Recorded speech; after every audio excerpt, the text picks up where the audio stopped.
கிறிஸ்துவுக்குள் பிரியமானவர்களே, இந்த நாளுக்கான மாலை நேரம் அண்ணா அப்போஸ்தலனாகிய பவுல் ரோமருக்கு எழுதின நிருபம் 6வது அதிகாரம் 16வது வசனம். ரோமர் 6:16. ரோமன் 6:16.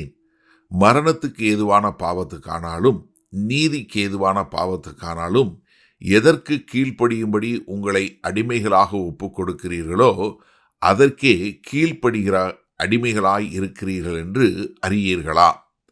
இப்போ பவுல் என்ன ஒரு அழகான ஒரு இமேஜரி என்று சொல்லக்கூடிய ஒரு உருவகத்தை எடுத்து சொல்கிறார். என்ன, நீங்கள் யாருக்கு கீழ்ப்படியக்கூடிய மக்களாக இருக்கிறீங்க? அதாவது ஒன்று நீங்கள் எல்லாருமே ஒன்று பாவத்துக்கு கீழ்ப்படுகிறவங்களா இல்லை நீதிக்கு கீழ்ப்படுகிறவங்களா?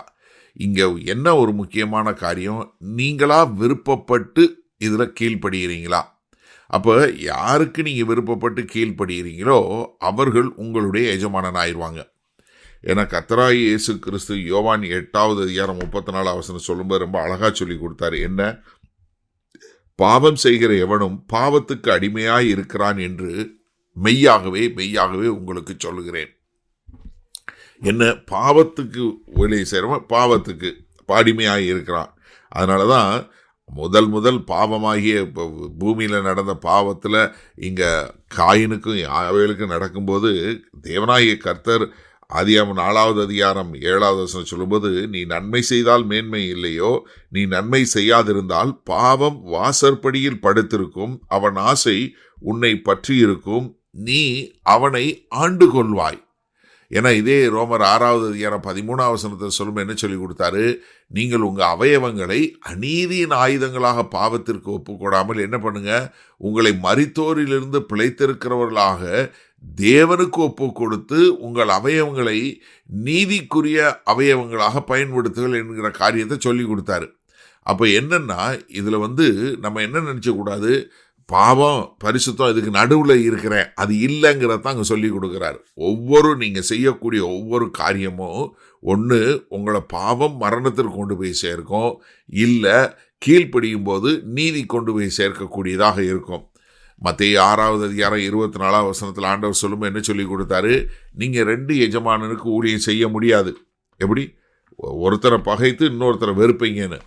நீங்கள் அதே மாதிரி தான் கலாத்தியர் 5வது அதிகாரம் 16-17 வசனம் சொல்லும்போது, பின்னும் நான் சொல்லுகிறது என்னவென்றால் ஆவிக்கேற்றபடி நடந்து கொள்ளுங்கள், அப்பொழுது மாம்ச இச்சையை நிறைவேற்றாதிருப்பீர்கள். என்ன பண்ணோம், மாம்சம் ஆவிக்கு விரோதமாகவும் ஆவி மாம்சத்துக்கு விரோதமாகவும் இச்சிக்கிறது. நீங்கள் செய்ய வேண்டும் என்றிருக்கிறவைகள் செய்யாதபடிக்கு இவைகள் ஒன்றுக்கொன்று விரோதமாய் இருக்கிறது. அப்போ நீங்கள் என்ன பண்ணணும், உங்களை தேவனுக்கு ஒப்பு கொடுக்கணும். அதனால தான் யாக்கோபு தன் நிறுவனத்திலும் ரொம்ப அழகாக சொல்லி கொடுக்குறார். யாக்கோபு 4:7 நீங்கள் தேவனுக்கு ஒப்பு கொடுங்க, சாத்தானுக்கு எதிர்த்து நில்லுங்கள், அப்பொழுது அவன் உங்களை விட்டு ஓடி போவான் என்று சொல்லக்கூடிய ஒரு காரியம். அப்போ என்ன, நீங்கள் மரணத்துக்கு ஏதுவான பாவமாக இருந்தாலும் சரி, நீதிக்கு ஏதுவான கீழ்ப்படியும்படியாக இருந்தாலும் சரி, எதற்கு நீங்கள் விருப்பப்பட்டு கீழ்ப்படுகிறீர்களோ அதற்கு தான் நீங்கள் அடிமைகளாக இருப்பீர்கள். சரி, இந்த நாளில் இந்த வசனத்தை நம்ம எப்படி எடுத்துக்கொள்வது? இன்றைக்கு நிறைய பேர் என்னென்னா நியூட்ரல்ங்கிற ஒன்று எடுக்கிறாங்க. ஏன்னா காரில் நம்ம வச்சுருக்கிறோம் இல்லையா, ஃபார்வேர்டுக்கு போகிறதுக்கு ஒரு கியரு, ரிவர்ஸுக்கு போகிறதுக்கு ஒரு கியரு. ஆனால் நியூட்ரல்னு ஒன்று இருக்குது. அதை மாதிரி நம்ம என்ன நினைக்கிறாங்கன்னா, அண்ணே நான் பாவமும் பண்ணலை, கர்த்தருக்கும் வாழலை, என்னால் இயன்றதை செய்கிறேன், நான் நியூட்ரலாக இருக்கிறேன். அப்படி ஒரு காரியமே இல்லை. ஏன்னா நீங்கள் செய்யக்கூடிய ஒவ்வொரு காரியமும் அதற்கான பலன் இருக்கிறது. அது நீங்கள் தேவனுக்கு அடுத்த காரியமாக இருந்தால் உங்களை நீதியில் கொண்டு போய் சேர்க்கும். மீதி எல்லாமே எங்கே கொண்டு போய் சேர்க்கும், உங்களை பாவத்தில் கொண்டு போய் சேர்க்கும்.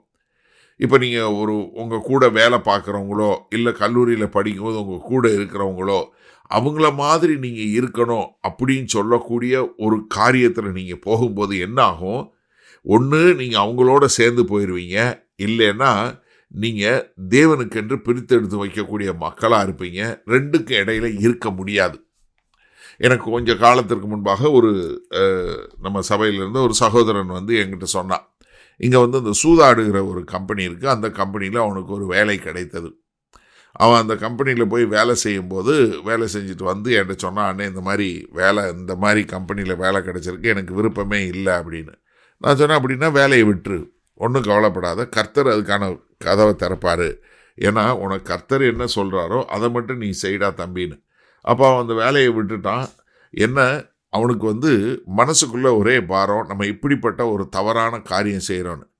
ஆனால் அது சம்பளம் கூட இருந்தாலும் அந்த வேலையை விட்டான். ஆனால் கர்த்தர் அவனுக்கு வேற ஒரு வேலையை கொடுத்தாரு.